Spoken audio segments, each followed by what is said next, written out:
And if you haven't yet made that decision, please make it now. Don't wait later. Now is a good. Hallelujah.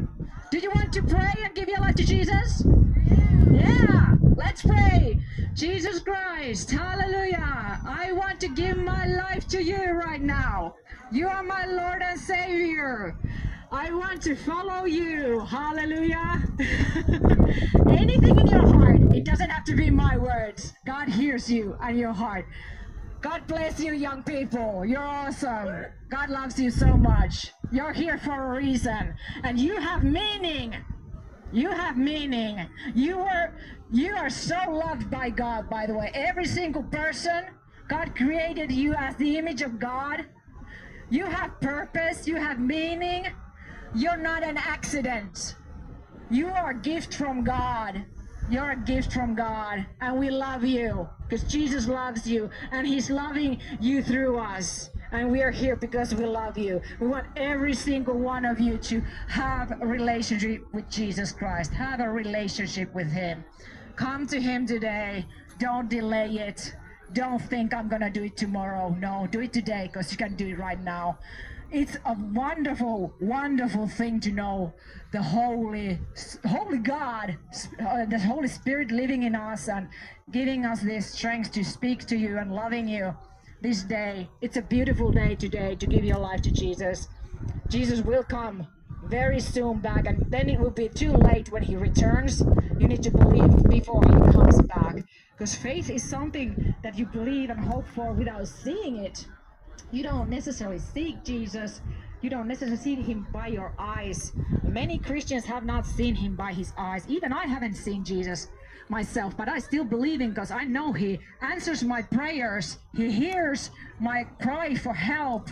And I see so many blessings and so many prayer answers and so many good things.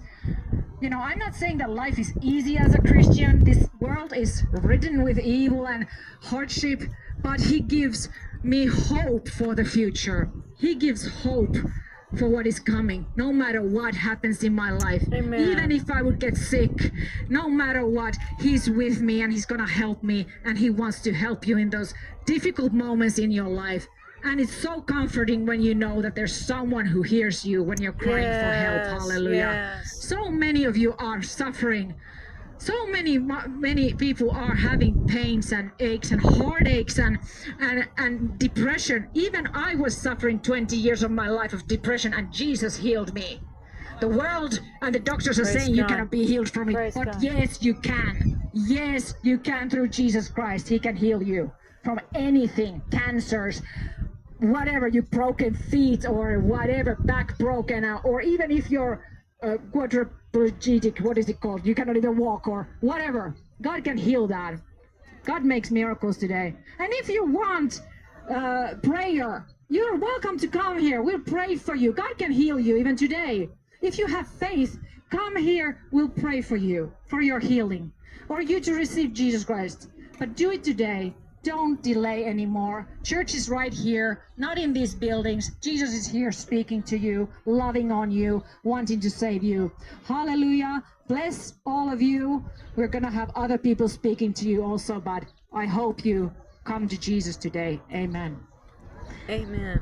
Good preaching. Ja sieltä pikkulapsille kanssa evankeliumi. Jeesus rakastaa teitä. Little finish. Jumala, poika Jeesus Kristus tuli tähän maailmaan, että jokainen voitaisiin pelastua ja tekin voisitte tuntea, ja ei vain pienet lapset, vaan kaikki suomalaiset vois oppia tuntea Jeesuksen, että Jeesus ei asu näissä kirkkorakennuksissa, vaan hän haluaa tulla asua sinne sun sydämeen ja olla mahdollisimman lähellä sua, että sulla olisi suhde Jeesuksen kanssa. Ja me voidaan jokainen rukoilla, että Jeesus, anna mulle mun synnit anteeksi, mä haluan oppia tuntea sut ja seurata sua, vaikka olisit kuinka pieni tai kuinka iso vaan tai kuinka vanha vaan, niin sä voit tehdä sen. Ja hänellä on sulle paljon armoa ja anteeksiantoa tänään. Ei haittaa mitä ikinä olisit tehnyt, hän antaa anteeksi. Vaikka ihmiset ja maailma ei antaisi anteeksi, niin Jumalan poika Jeesus kyllä antaa ja puhdistaa sut kaikesta synnistä. Halleluja. Se on iloinen asia seurata Jeesusta, ja aina on turva Jeesuksessa, kun hänen puoleen käännytään.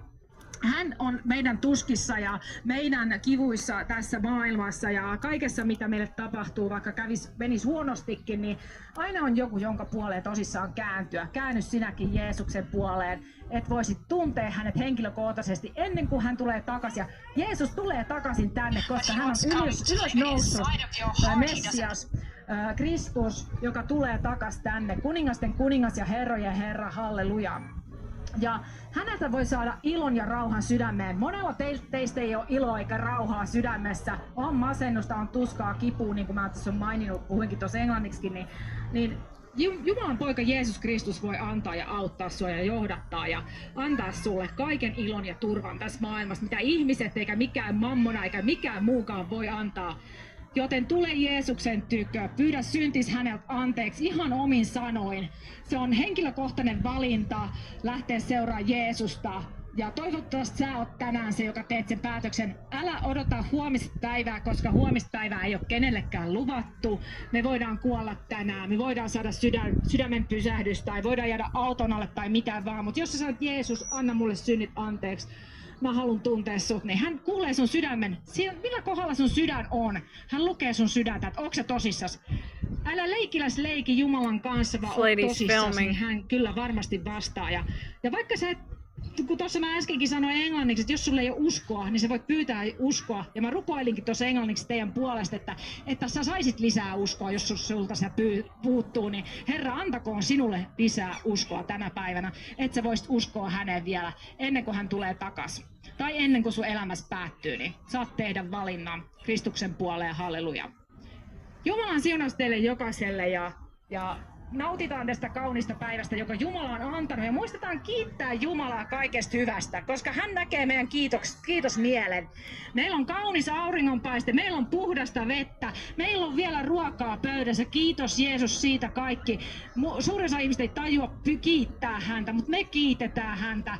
Opettele sinäkin kiitosmielelle Jumalan puolelle, niin mä voin taata sulle, että Jumala rupeaa siunaamaan sua ja näyttää sulle, että hän on todellakin todellinen. Jos sä et millään muulla tavalla uskalla hänen puolensa vielä kääntyä, niin lähde edes siltä puolelta, että lähdet kiittämään Jumalaa. Mutta Jeesus on ainut tie taivaaseen. Hän on se ovi, mistä meidän pitää astua. Se Jeesus Kristus, joka kuoli ristin kuoleman ja nousi ylös kuolleista. Hän on se, johon meidän pitää uskoa. Ja hän on se, joka vie meidät taivaan kotiin sitten eräänä päivänä, jos aika meiltä täältä loppuu ennen Jeesuksen paluuta. Joten usko Herran Jeesukseen, niin sinä pelastut. Näin Raamattu sanoo. Ja vielä perään, että myös sinun perhekuntasikin pelastuu. Joten usko tähän Herraan Jeesukseen ristin kuollutta ja ylösnousutta. Ja voin sanoa, että et kyllä tuu, jos tosissaan lähdet häntä seuraan, niin et tuu silleen pettymään, vaikka olisi vaikeetakin, kun sä näet, että millainen rakastava Jumala meillä tässä maailmassa oikeasti on, että lähde koko sydämisesti häntä seuraamaan. Aamen, hallelujaa. Siunattua päivää teille jokaiselle. Ja menkää lapset varovasti. On paljon vaaroja täällä, niin uskokaa ja totelkaa vanhempia ja aikuisia. Se on tärkeä asia. Saatte tekin siunauksia, kun muistatte isiä ja äitiä ja vanhempia totella, niin siitä tulee muuten siunaus teille, että muistakaa olla kiltisti. Jumalan siunaus teille kaikille. Aamen. Amen. Jesus loves the little children, all the children of the world.